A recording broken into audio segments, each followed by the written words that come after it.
Hello friends, welcome back to my channel Added Online All Information চ্যানেলে সবাইকে স্বাগত জানিয়ে শুরু করতে চললাম আরও একটা নতুন ইনফরমেটিভ ভিডিও অর্থাৎ চাকরি সংক্রান্ত ভিডিও। তো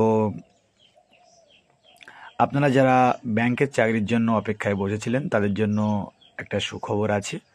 তো তার আগে বলে রাখি, আমার এই চ্যানেলে যারা অলরেডি জুড়ে আছেন তাদেরকে অসংখ্য ধন্যবাদ, এবং যারা নতুন আমার এই ভিডিওটি দেখবেন তারা আমার ভিডিওটি ভালো লাগলে চ্যানেলটাকে লাইক করবেন, কমেন্ট করবেন এবং সাবস্ক্রাইব করে পাশে থাকা নোটিফিকেশন বেল আইকনটি প্রেস করে দেবেন, যাতে করে সবার আগে সবার প্রথম আমার এই ইনফরমেটিভ চাকরি সংক্রান্ত ভিডিওগুলো আপনাদের কাছে পৌঁছে যায়। তো চলুন দেরি না করে শুরু করে দেওয়া যাক।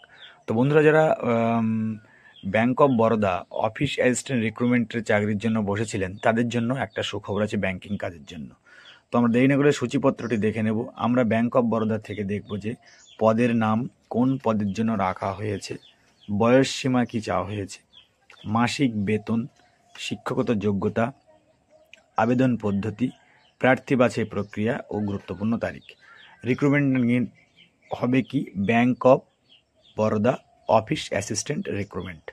তো পদের নামটা প্রথমে দেখে নিই যে ব্যাংক অফ বরোদায় কর্মী নিয়োগের যে বিজ্ঞপ্তি প্রকাশিত হয়েছে, শূন্য পদের নাম হলো কি অফিস অ্যাসিস্ট্যান্ট, অর্থাৎ ব্যাংক অফ বরোদার তরফ থেকে অফিস অ্যাসিস্ট্যান্ট পদের জন্য লোক নেওয়ার প্রক্রিয়া শুরু হয়ে গেছে। আপনাদের কাছ থেকে বয়স চাওয়া হয়েছে ন্যূনতম 22 বছর বয়স এবং সর্বোচ্চ 40 বছরের চাকরি প্রার্থীরা এই পদের জন্য আবেদনযোগ্য। তো আবেদন প্রার্থীকে অবশ্যই 22 বছরের উপরে হতে হবে এবং 40 বছরের নিচে হতে হবে, তাহলে তারা আবেদনযোগ্য। আপনাদের জন্য মাসিক বেতন রাখা হয়েছে, নিয়োগ প্রক্রিয়া অংশগ্রহণকারী চাকরি প্রার্থীদের মাসিক বেতন রাখা হয়েছে 20,000 টাকা। এছাড়াও পাবেন অন্যান্য সুবিধা। শিক্ষাগত যোগ্যতা কি রাখা হয়েছে? যে কোনো শাখায় গ্র্যাজুয়েশন সম্পন্ন করে থাকতে হবে এবং গ্র্যাজুয়েশনের পাশাপাশি চাকরি প্রার্থীদের বেসিক কম্পিউটারের দক্ষতা, অর্থাৎ আপনাদের কম্পিউটারের কোর্স করা থাকলে তাহলে তারা অগ্রাধিকার। এছাড়াও আপনাদের যে লোকাল ভাষা সেটায় পড়তে বা লিখতে জানতে হবে। Office assistant eligibility criteria, application process কী হবে? এটা কোনো অনলাইন অ্যাপ্লিকেশন না, সম্পূর্ণ অফলাইন প্রক্রিয়ায় অ্যাপ্লিকেশনটা সম্পূর্ণ করতে হবে। লাস্ট ডেট আছে 30 নভেম্বর, অর্থাৎ বন্ধুরা এখনও পর্যন্ত 10-12 দিন মতো টাইম আছে। তো আপনারা যারা ভিডিওটি দেখছেন অবশ্যই তারা অফলাইনে আবেদনটি করে দিতে পারবেন। অফলাইনে আবেদনপত্রটি সুন্দরভাবে পূরণ করতে হবে। পূরণ হয়ে গেলে সংশ্লিষ্ট যে নথিপত্র চাওয়া হয়েছে সেগুলো নিয়ে নির্দিষ্ট ঠিকানায় স্পিড পোস্টের মাধ্যমে আপনাদেরকে পাঠাতে হবে। ঠিকানাটা লেখা আছে কি? The regional head, regional office, পেয়ারগঞ্জ, garage 2, Baroda Bhawan, first floor, plot number CP01, দেব, পেয়ারগাম আবাস যোজনা, জালোয়া, পেয়ারগঞ্জ 211011। বাছাই প্রক্রিয়া কি রাখা হয়েছে?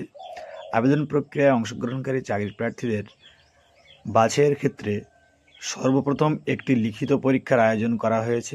লিখিত পরীক্ষায় উত্তীর্ণ হলে চাকরি প্রার্থীদের ডকুমেন্টস ভেরিফিকেশন জন্য ডাকা হবে। সবশেষে কী তৈরি করতে হবে? মেরিট লিস্ট তৈরি করা হবে। তারা নিয়োগপত্রের জন্য এগিয়ে যাবেন। আপনার জন্য গুরুত্বপূর্ণ যে অফিসিয়াল নোটিফিকেশনের যে তারিখটা উল্লেখ করা হয়েছে সেটা না বললেই নয়, কি আগামী ইংরেজি 30 নভেম্বর 2024 মধ্যে আবেদনপত্রটি পাঠাতে হবে। আমি অ্যাপ্লিকেশন ফর্মটা আপনাদের সামনে তুলে ধরছি, আপনারা দেখলে সেটা বুঝতে পারবেন।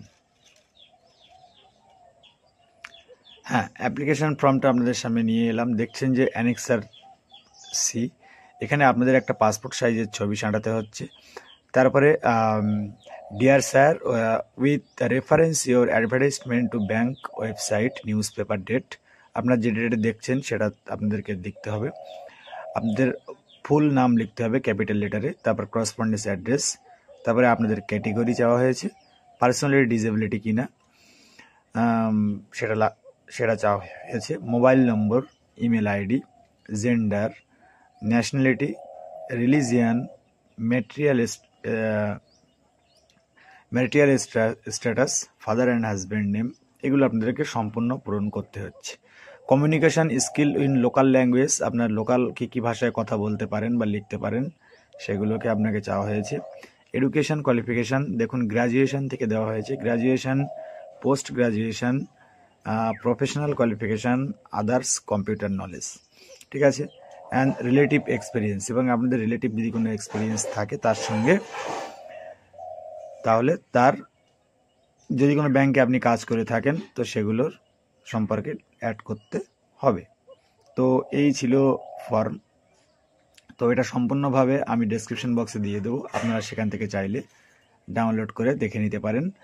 আর সংশ্লিষ্ট নথিপত্র সঙ্গে সম্পূর্ণভাবে ঠিক জায়গায় ঠিক অ্যাড্রেসে পৌঁছে দিতে হবে। তো আজকে এই পর্যন্ত। ভিডিওটি ভালো লাগলে অবশ্যই লাইক করবেন, কমেন্ট করবেন এবং সাবস্ক্রাইব করবেন। সবাই ভালো থাকবেন, সুস্থ থাকবেন, ধন্যবাদ।